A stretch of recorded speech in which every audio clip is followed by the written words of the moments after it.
अस्सलाम वालेकुम dear students, उम्मीद है आप सब खैरियत से होंगे। हमारा आज का जो लेक्चर है ये बहुत ही इंपॉर्टेंट है सिविल जज कैंडिडेट्स के लिए। आज के इस लेक्चर के अंदर हम जो है सीखेंगे कि किस तरीके से आपने क्वेश्चन अटेम्प्ट करना है सिविल जज के लिए। अब यहाँ पर मेरे पास कुछ डिफरेंट स्टूडेंट्स की कॉपीज़ हैं और इनको गो थ्रू करेंगे और साथ ही साथ ये देखेंगे कि आइदर इन्होंने कोई मिस्टेक की है या नहीं। और अगर फॉर सपोज़ के आप जो है कोई भी क्वेश्चन अटेम्प्ट करते हैं जुडिशरी के लिए या फिर आप जो है किसी भी अदर कॉम्पिटिटिव एग्ज़ाम के लिए बैठते हैं, तो वहाँ पर आप कौन सी मिस्टेक्स करते हैं। अब एक जो हमारे पास पैटर्न था एलएलबी के टाइम पे, जिसके अंदर हम ये देखते थे कि सिर्फ़ और सिर्फ इंट्रोडक्शन टू कंक्लूजन तक चलना होता था। इंट्रोडक्शन से हमने स्टार्ट किया और इंट्रोडक्शन से हम जो है कंक्लूजन तक एंड कर देते थे। जैसे कि हमारे पास ये एक सवाल है, तो ठीक है, तो यहाँ पर हम जो है स्टार्ट करते थे, इंट्रोडक्शन लिखा, इंट्रोडक्शन के बाद हम इसको जो एंड करते थे वो एंड कर लेते थे हम फॉर सपोज़ के कंक्लूजन पे, ठीक है। तो ये तो एक ओल्ड पैटर्न हो गया एलएलबी के टाइम का। अब हमने एलएलबी के एग्ज़ाम्स नहीं देने, अब हम कॉम्पिटिटिव एग्ज़ाम के अंदर बैठ रहे हैं, तो ज़ाहिर सी बात है कॉम्पिटिटिव एग्ज़ाम के अंदर अगर आप एलएलबी वाला ही पैटर्न अपनाएंगे तो फिर ऐसा आपने क्या किया जो एग्ज़ामिनर आपको प्लस मार्क्स दे, जो एग्ज़ामिनर आपको ज़्यादा मार्क्स दे। तो मैं तो हमेशा स्टूडेंट्स को यही कहता हूँ कि आपने जब भी कोई भी एग्ज़ाम देना है तो कुछ ऐसा लिख के आना है कि वाओ शेप आ जाए। वाओ शेप का मुराद कि एग्ज़ामिनर जब चेक करे आपका पेपर तो वो ये कहे कि इसको मैं क्यों तो मार्क्स ज़्यादा ना दूँ। अब ये ज़ाहिर-सी बात है, सबसे पहली चीज़ जो इंटरैक्ट करती है किसी भी एग्ज़ामिनर को वो होती है आपकी राइटिंग। राइटिंग एक ऐसी चीज़ है कि जिससे कोई भी एग्ज़ामिनर हो, चाहे उसका मूड कैसा भी हो, वो फर्स्ट उसके पास जो एग्ज़ामिनर के पास कॉपी आती है, अगर उस कॉपी की राइटिंग अच्छी होगी, तो उसके बाद वाली कॉपीज़ को भी कुछ ना कुछ रिलीफ़ मिल सकता है। लेकिन अगर फर्स्ट कॉपी ही ऐसी आई, जिसकी राइटिंग ऐसी हो कि जो ना समझ में आ सके, जैसे कि कुछ और भी कॉपीज़ हैं लेकिन मैं वो दिखाना नहीं चाह रहा, क्योंकि वो उसकी राइटिंग शायद आपको समझ में भी ना आए। तो ज़ाहिर-सी बात है कि एग्ज़ामिनर का दिल ही नहीं करता कि वो क्वेश्चन पेपर को खोले और आइदर पूरा का पूरा पेपर को पढ़े। तो वो आपको मार्क्स नहीं दे सकता, मार्क्स वहाँ पर आपके मार्जिन गिर जाते हैं। लेकिन अब पहली चीज़ तो मैंने आपको क्या बताई कि आपने राइटिंग पे फ़ोकस करना है कि राइटिंग आपकी अच्छे से अच्छी हो। दूसरी चीज़ आपने इंग्लिश, अब इंग्लिश का क्या जाए लॉस है।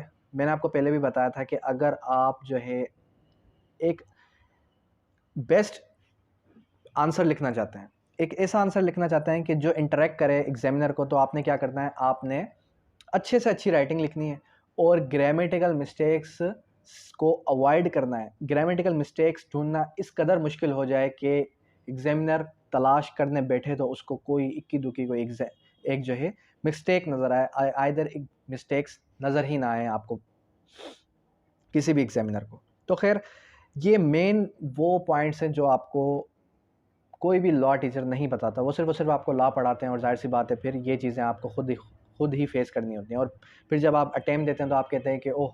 हमसे तो ये बहुत बड़ी मिस्टेक हो गई कि हमारी लापरवाही थी कि हमने राइटिंग की तरफ फ़ोकस नहीं किया, हमने रिटन की तरफ फ़ोकस नहीं किया, हम तो सिर्फ़ लॉ को पढ़ने ही बैठ गए।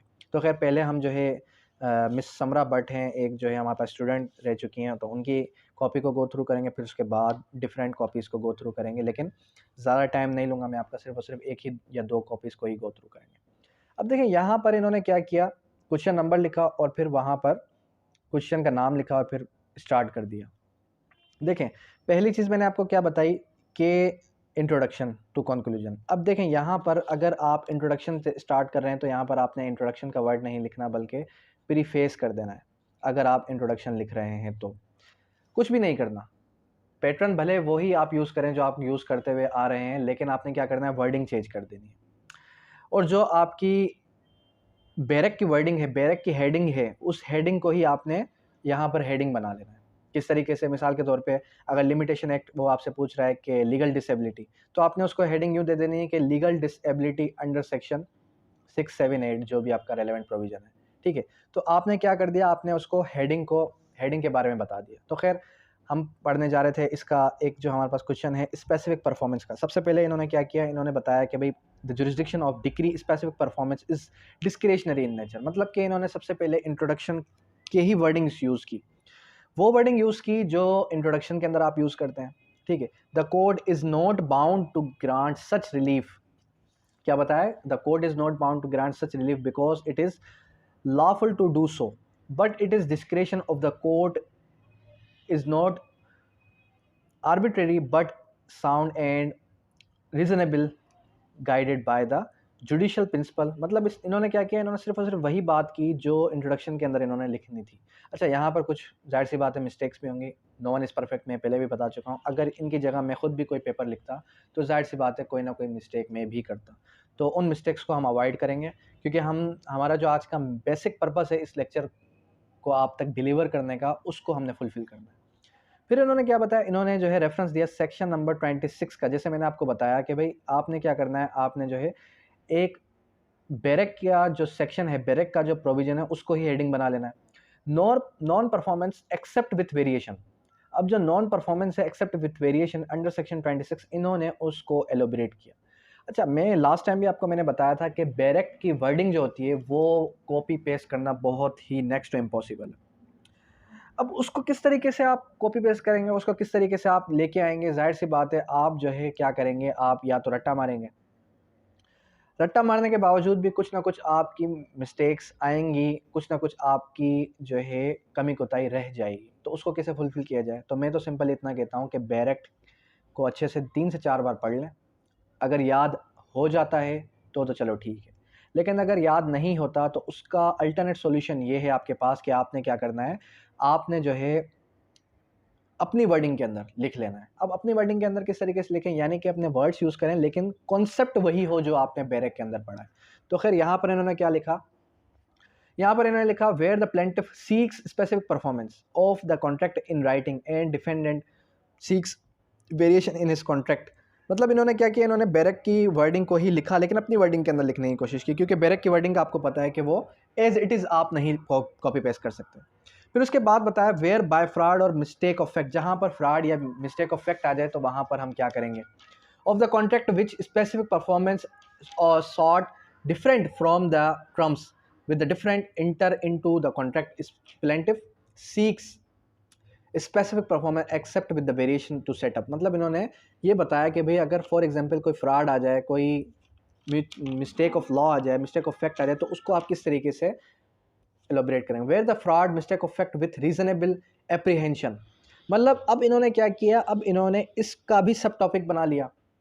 अब जब इन्होंने इसका भी सब टॉपिक बनाया तो इसको किस तरीके से एलोबरेट किया, where defendant makes variation by the fraud और मिस्टेक और फैक्ट और विथ रीजनेबल एप्रीहेंशन। मतलब अगर रीजनेबल एप्रीहेंशन है, अगर रीजनेबल कोई एप्रीहेंशन आ जाए, when the plaintiff seeks specific performance but after the correction of these variation made by the defendant, तो फिर वो डिफेंडेंट के थ्रू होगा। ठीक है, उसके बाद फिर बताया where defendant knowing the terms of contract. अगर डिफेंडेंट को टर्म्स ऑफ कॉन्ट्रैक्ट के बारे में पता हो तो क्या होगा। Where the defendant enters into the contract by knowingly and knows that the term of the contract and also knows the effect of these terms has entered to the contract by relying upon the misrepresentation by the plaintiff। मतलब कि अगर plaintiff ने कोई क्या किया है, misrepresentation की है। अब जाहिर सी बात है कि प्लेंटिफ भी तो मिसरिप्रेजेंटेशन कर सकता है ना, ज़रूरी तो नहीं है कि हर बार डिफेंडेंट की ही कोई ना कोई कोताही हो। तो अगर तो टर्म्स ऑफ कॉन्ट्रैक्ट प्लेंटिफ को पता थे, डिफेंडेंट को पता थे, और उसके बाद क्या होता है, उसके बाद होता कुछ यूँ है कि जो डिफेंडेंट है, जो प्लेंटिफ है, वो कोई मिसरिप्रेजेंटेशन कर जाता है, and after the refused to wilful these specific performance में सीक आफ्टर। मतलब वो भी क्या कर सकता है, स्पेसिफिक परफॉर्मेंस के लिए कह सकता है कि आपने इस पर्टिकुलर ऑब्जेक्ट को, इस पर्टिकुलर कॉन्ट्रैक्ट को स्पेसिफिकली परफॉर्मेंस करना ही करना है। अब देखें स्पेसिफिकली परफॉर्मेंस के बारे में मैं बात कर रहा हूँ, तो वो मैंने आपको लास्ट टाइम भी बताया था कि अगर तो कोई जो ऐसा रिलीफ है, कोई ऐसा जो आपकी कंपनसेशन के थ्रू आपको फुलफिल ना हो सके, डैमेजेस फुलफिल ना हो सके। ठीक है, मिसाल के तौर पे अगर किसी ने ये कहा हो कि मैं आपको कल शाम तक गाड़ी पहुंचा दूंगा। अब जाहिर सी बात है आपने आगे से डीलिंग कर ली हो और गाड़ी उसने टाइम पर ना पहुंचाई, तो वो जो money is not the educate relief. इसके बारे में हमने ये सुना था कि जहाँ पर मनी आपका एडुकेट रिलीफ ना हो, जहाँ पर आप ये कहें कि मैंने स्पेसिफिकली यही चीज़ चाहिए, मुझे ये चीज़ टाइम पर प्रॉपर चाहिए ही चाहिए, अगर आपने लेट की तो आपको बदले में मुझे ये चीज़ प्रोवाइड करनी होगी, तो उसके बारे में हम बात करें, स्पेसिफिक परफॉर्मेंस के बारे में, कि स्पेसिफिकली मुझे यही जो परफॉर्मेंस है ये फुलफिल चाहिए। ठीक है, फिर उसके बाद where object of the party certain legal result, अगर ऑब्जेक्ट ऑफ पार्टीज है सर्टेन लीगल रिजल्ट उसका क्या निकलेगा। फिर उसके बाद एग्जीक्यूशन ऑफ कॉन्ट्रैक्ट, कॉन्ट्रैक्ट को एग्जीक्यूट किस तरीके से करवाएंगे, ये इन्होंने एक क्वेश्चन लिखा। और इस क्वेश्चन को अगर आप बैरक के अंदर खोलें तो बैरक के अंदर सिर्फ और सिर्फ आपको यहाँ से लेके यहाँ तक, यानी कि बहुत ही सिंपल 4 से 5 या फिर 6 से 7 लाइंस के अंदर ही आपको एक सवाल का जवाब मिल जाएगा। लेकिन अब जाहिर सी बात है कि मैंने आपको लास्ट टाइम भी बताया कि आपने क्या करना है, आपने ज़्यादा लिखना है। अब ये तो पंजाब वालों के लिए, पंजाब के अंदर आपको पता है कि एक क्वेश्चन होता ही 20-20 नंबरों का है। तो 20 नंबरों का अगर कोई क्वेश्चन है तो उसको ज़्यादा से ज़्यादा जितना ज़्यादा लिखेंगे उतना ज़्यादा ही उनके मार्क्स आने के चांसेस हैं। लेकिन हमने क्या करना है, जो सिंध के स्टूडेंट्स हैं, सिंध के स्टूडेंट्स के लिए तो मैं सिंपल इतना कहता हूँ कि बैरेक्स को याद रख लें, बैरेक्स को जो है मेमोराइज़ करने की कोशिश करें। और लिखने की जहाँ तक बात है कि अगर सिंध के अंदर आते कितने कितने नंबर्स के पेपर हैं, 5-5 नंबर, 5-5 नंबर, सिर्फ और सिर्फ 5 नंबर। अगर 5 नंबर का कोई पेपर आ जाता है तो आपने अगर एक यहाँ से स्टार्ट किया, यहाँ पे एंड कर दिया, तो यहाँ तक भी आप एंड कर लेते हैं तो मोर देन इनफ है। ठीक है, तो उसके लिए अंदर अंदर आपको सब टॉपिक्स बनाने की ज़रूरत नहीं पड़ती। ये पंजाब वालों के लिए मैं गाइड कर रहा था कि पंजाब के जो स्टूडेंट्स हैं उनको क्या करना चाहिए, उनको किस तरीके से मज़ीद एलोबरेट करना चाहिए। क्योंकि ये जो कॉपीज़ मैंने रिसीव की कल, जो टीसीएस के थ्रू मेरे पास आई, तो ये भी पंजाब के स्टूडेंट्स की ही हैं। और बेचारे बड़ी मेहनत करते हैं पंजाब के स्टूडेंट्स, और मुझे बड़ा अफसोस होता है कि बहुत ही टफ़ टेस्ट, बहुत ही टफ़ पेपर्स आते हैं उनके साथ जो पेपर्स होते हैं। सिंध के अंदर सिर्फ और सिर्फ 2 ही पेपर हैं, एक स्क्रीनिंग और उसके बाद रिटन। और रिटन भी आपको पता है कि अब अनाउंस जो होगा उसके अंदर 2 पेपर्स होंगे, आपके सिविल लॉ का भी और क्रिमिनल लॉ का भी होगा। ठीक है, तो खैर क्वेश्चन, नेक्स्ट जो क्वेश्चन है वो भी फिर किस तरीके से आएगा, वो भी उन्होंने इसको भी इसी तरीके से, इसी पैटर्न से फॉलो किया होगा। यहाँ पर देखें, अब आपने, इन्होंने क्या किया, इन्होंने इंट्रोडक्शन लिखा, आपने इंट्रोडक्शन नहीं लिखना, आपने प्रीफेस लिखना। और कंक्लूजन के अंदर कंक्लूजन नहीं लिखना, प्रीक्लूड लिखना है। प्रीक्लूड का मतलब भी कंक्लूजन होता है, मैं पहले भी बता चुका हूँ। और इंट्रोडक्शन के अंदर अगर प्रीफेस लिखते हैं, उससे हट के कोई और वर्ड लिखते हैं, तो उसका मतलब भी सेम ही होता है, कोई अरबी फ़ारसी कोई हार्ड चीज़ नहीं है।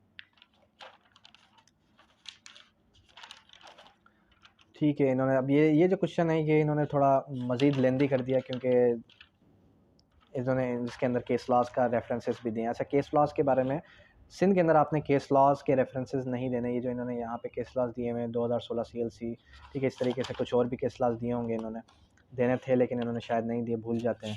तो खैर, पंजाब वाले याद रख लें कि उन्होंने केस लॉज देने ही देने। राइटिंग भी माशाल्लाह इनकी बहुत अच्छी है, हेडिंग भी आप चेक कर लें, हेडिंग भी कितनी अच्छी है। तो हेडिंग के साथ साथ इन्होंने क्या किया, इन्होंने पूरी कोशिश की, अपना 100% दिया है ताकि वो क्या कर सकें, अपना जो पेपर है उसको लिख सकें। ठीक है, अच्छा, अब फॉर सपोज़ के हमारे पास एक तो ये कॉपी हो गई, उसके बाद हमारे पास एक और कॉपी आ जाती है। ये कॉपी नहीं है, नोट्स हैं। तो इन नोट्स के अंदर अगर आप देखें तो अक्सर स्टूडेंट्स ये कह रहे होते हैं कि सर जो इंटरनेट पे नोट्स होते हैं क्या हम उनको फॉलो कर सकते हैं, नहीं कर सकते। उसके बारे में सिंपल ये कहूँगा कि आप मटेरियल कैच करेंगे, उसके अंदर कौन सा मटेरियल किस हद तक का आपके काम का है। अगर तो वो मटेरियल आपके काम का है तो ठीक है, आप जो है उस मटेरियल को यूज़ कर सकते हैं, आप उसको आगे जो है जुडिशरी के लिए यूज़ कर सकते हैं, आप उसको पढ़ सकते हैं, नॉट एन इशू, वहाँ पर कोई इतना कोई ख़ास बड़ा इशू नहीं है। लेकिन अगर ऐसा मटेरियल है जिसके अंदर आपको ये दिख रहा है कि भाई इन्होंने तो कमेंट्री वाली बुक से ही कॉपी पेस्ट किया हुआ है, तो वो आपको यूज़ करने की ज़रूरत नहीं है। बल्कि उसके लिए मैं आपको यही प्रेफर करूँगा कि जो नोट्स हैं आपके, वो आपने कहाँ से लेने हैं। नोट्स आपने अपनी कमेंट्री की बुक्स के अगर ओपन करेंगे तो किसी भी पर्टिकुलर सेक्शन के बाद जो कमेंट्स होते हैं उसको, उसके अंदर जो आपकी कुछ वर्डिंग होती है वही अगर आप ले लें तो वहीं से नोट्स बनते हैं आपके। तो खैर, अब बैरेक्स ही आपके नोट्स हैं। ठीक है, अच्छा, अब इन्होंने क्या किया, इन्होंने देखें ये हैबिस कॉर्पस का एक क्वेश्चन है, तो उसके अंदर प्रीफेस लिखा, प्रीफेस के अंदर फिर जो है वही बात आ गई। देखें यहाँ पर भी प्रीफेस का वर्ड यूज़ हुआ, जो मैंने आपको एक जो है प्लस पॉइंट बताई थी कि आपने वर्ड्स कौन से यूज़ करने हैं। अब प्रीफेस का जो वर्ड है हमारे पास, उस प्रीफेस के वर्ड के अंदर कुछ वर्डिंग यूँ है कि जो लीगल राइट है, लिबर्टी, और उसके बाद इन्होंने जो पर्टिकुलर हैबियस कॉर्पस के बारे में बताया, हैबियस कॉर्पस का है उसके बारे में, फिर उसके बाद रेलेवेंट प्रोविज़न बताया, और फिर उसके बाद जो है इसके क्रॉस रेफरेंसेस बताया। ठीक है, कंपैरेटिव रेफरेंसेस बताया, फिर क्रॉस रेफरेंसेस बताया। अच्छा, ये जो क्रॉस रेफरेंसेस वाली चीज़ है ना, ये एग्जामिनर को बड़ी पसंद आती है। क्यों पसंद आती है? क्योंकि एग्जामिनर ये देखता है कि भाई इसने जो मैंने इससे पूछा है, इसने वो तो लिखा ही लिखा, लेकिन साथ में इसने वो बात भी लिखी जो मैंने नहीं पूछी, जो ये बताती है कि भाई इसको इस लॉ के बारे में, इस पर्टिकुलर प्रोविज़न के बारे में कुछ और भी पता है। कुछ और पता होने से मुराद ये कि ये इसके बारे में पूरा का पूरा गो थ्रू कर चुका है और इसको अदर बुक्स के बारे में भी अवेयरनेस है। मिसाल के तौर पे अगर आपने 491 की रिट दाखिल करनी है तो उसके ज़ाहिर सी बात है आप जो है कॉन्स्टिट्यूशन ऑफ पाकिस्तान के 199 के तहत ही जाएंगे। गार्डियन एंड वार्ड्स एक्ट के तहत अगर आप जाते हैं तो section 25 guardian and wards act के तहत ही जाएंगे। ठीक है, उसके बाद मीनिंग ऑफ हेबियस कॉर्पस, अगर लिटरल मीनिंग देखें तो कुछ और है और लीगल मीनिंग देखें तो कुछ और है। Literal meaning to have his body, मैंने आपको लास्ट टाइम भी बताया था जब मैंने आपको ये 5 रिट्स क्लियर करवाई थी कि हेबियस कॉर्पस का मतलब क्या होता है, टू हैव हिज बॉडी, उसकी बॉडी हासिल करना, यानी कि उसकी बॉडी को लेके आना। और अगर लीगली मीनिंग देखें, लीगल मीनिंग क्या कहती है, a writ employed to bring a person before the court most frequently और ensure that the party imprisonment और डिटेन इज नॉट लीगल, मतलब कि कोर्ट को ये इंश्योर करना कि भाई ये जो इसकी डिटेंशन है ये लीगल नहीं है, इसको जो रखा गया ये लीगली नहीं रखा गया, ये इसकी कोई लीगल मीनिंग है। ठीक है, तो लीगल मीनिंग भी इन्होंने बता दिया और लिटरल मीनिंग भी बता दी। उसके बाद फिर फर्दर क्या बताते हैं, फर्दर फिर ब्लैक्स लॉ डिक्शनरी के बारे में है कि भाई हैबियस कॉर्पस जो वर्ड है वो कहाँ से निकला है। जो हैबियस कॉर्पस निकला है, कॉर्पस बॉडी, कॉर्पस का मतलब क्या है बॉडी, और हैबियस का मतलब क्या है टू हैव। और फिर स्कोप के बारे में बताया कि भाई इसके स्कोप क्या। अब देखें ये सारे की सारी वर्डिंग कहाँ से मिलेगी, आपको कमेंट्री वाली बुक से मिल जाएगी। अगर आप 491 सीआरपीसी खोलेंगे तो 491 सीआरपीसी ज़रा अगर हम ओपन करें तो उसकी कमेंट्री के अंदर भी ये चीज़ें मिल जाती हैं। उसके बाद ऑब्जेक्ट की तरफ आए कि इसका ऑब्जेक्ट क्या है, फिर इन्होंने एक केस लॉ का रेफरेंस दिया और बताया the whole object of the habeas corpus is to make them expeditious, to make them the free from the technically as possible, keep them simple as possible, मतलब कि उसको मज़ीद सिंपल कर देना और जो है जल्द ही रिलीफ ग्रांट करवाना। उसके बाद nature of the proceeding, proceeding की नेचर क्या है, प्रोसीडिंग 491 है CrPC summary in character and are not intended to go beyond the summary consideration to be constituent essentially relevant to the legal detention, whether uh, detain is to be set of liberty in consequences मतलब कि उसके नताइज फिर बता रहे हैं। ठीक है, मतलब ये सारा का सारा इन्होंने बताया कि भाई नेचर क्या है उसकी प्रोसीडिंग की, और फिर उसके बाद फिर क्या बता रहे हैं आगे, आगे बताया जा रहा है फिर इसके बाद जो है प्रोसीजर किस तरीके से, हु में फाइल, कौन फाइल कर सकता है, और रेमेडी की एडुकेट रेमेडी क्या है, article 199 constitution of Pakistan where no restriction of person who may make an application, मतलब कोई भी हैबियस कॉर्पस की रिट दाखिल कर सकता है। इज द जनरल रूल, अब जनरल रूल क्या कहता है, whoever any person having special interest, right or authority in person wrongfully detained may seek, मतलब जो भी शख्स अगर wrongfully detained है वो क्या कर सकता है, वो रिट फाइल कर सकता है। एडुकेट रेमेडी क्या है इसकी, द रिट में बी रिफ्यूज्ड, मतलब अगर रिट रिफ्यूज हो जाती है तो अल्टरनेट रेमेडी क्या है, available in which validity to be detained may be examined, तो फिर उसको क्या उसकी वैलिडिटी को एग्जामाइन किया जाएगा। कोर्ट सेटिस्फेक्शन के लिए क्या कर सकते हैं, to invoke the jurisdiction of 491 it is necessary satisfy the court there was infringement of the right of liberty to of the detain, मतलब कि जाहिर सी बात है कोर्ट की सेटिस्फेक्शन के लिए, कोर्ट सेटिस्फेक्शन के लिए क्या करेगी, उस पर उसको गो थ्रू करेगी, कोर्ट खुद को सेटिस्फाई कर सकती है कि भाई क्या इधर कोर्ट की जुरिसडिक्शन थी या नहीं थी। सुओ मोटो एक्सरसाइज पावर भी हो सकते हैं इसके अंदर। टेरिटोरियल जुरिसडिक्शन के बारे में बताया इन्होंने, मतलब कि इन्होंने प्रोसीजर बताया, लेकिन ये टेरिटोरियल जुरिसडिक्शन नहीं आना था यहाँ पे, कुछ जाहिर सी बात है कि कोई ना कोई लूप होल तो रह ही जाता है। ठीक है, तो ये इन्होंने फिर जो है प्रिक्लूड रिमार्क्स, अब देखें यहाँ पर क्या है, यहाँ पर आपने प्रिक्लूड भी लिख लिया, यहाँ पर आप प्रिक्लूड रिमार्क्स भी लिखें, कोई फ़र्क नहीं पड़ता, लेकिन कंक्लूजन, इंट्रोडक्शन, ये वर्ड्स वो वर्ड्स हैं जिनसे आप, ये वो वर्ड्स हैं जिनको आप अवॉइड करें तो ज़्यादा बेहतर है, क्योंकि मैं पहले भी बता चुका हूँ कि आपने लकीर का फ़कीर नहीं बनना, आपने वही वर्डिंग नहीं लिखनी जो आप 5 सालों से ये 3 सालों से करते हुए आ रहे हैं, जो आप जो है अपने एलएलबी के टाइम से फर्स्ट सेमेस्टर से करते हुए आ रहे हैं, वो आपने नहीं अपनाना। क्यों नहीं अपनाना, क्योंकि ज़ाहिर सी बात है एग्जामिनर कहेगा कि ये तो भाई एलएलबी वाले एग्जाम्स हैं, अगर हमने एलएलबी वाले एग्जाम्स ही देने होते तो इनको हम एलएलबी के एग्जाम्स में ही बिठा देते। ठीक है, तो होप्स हो कि आपको थोड़ा बहुत, अगर मैं कहता हूँ कि अगर इस लेक्चर को सुनने के बाद अगर 10-20% भी अगर आपको समझ में आ गया तो ये लेक्चर आप तक डिलीवर करने का मेरा मकसद पूरा हो गया होगा। तो इंशाल्लाह नेक्स्ट लेक्चर के अंदर हम जो है कुछ और क्वेश्चंस भी सॉल्व करेंगे, जिसके अंदर इंशाल्लाह हम जो है ऑर्डर राइटिंग, जजमेंट राइटिंग, और जो आपका एक और क्वेश्चन आता है जो कि लॉन्ग स्टेटमेंट की सूरत में होता है कि भाई लॉन्ग स्टेटमेंट का अगर कोई भी क्वेश्चन है तो उसको आपने किस तरीके से लिखना है, तो उसको भी हम क्लियर करने की कोशिश करेंगे। अब यहाँ तक किसी भी किस्म की कोई भी क्वेरी हो तो आप कर सकते हैं। Thank you, that's all.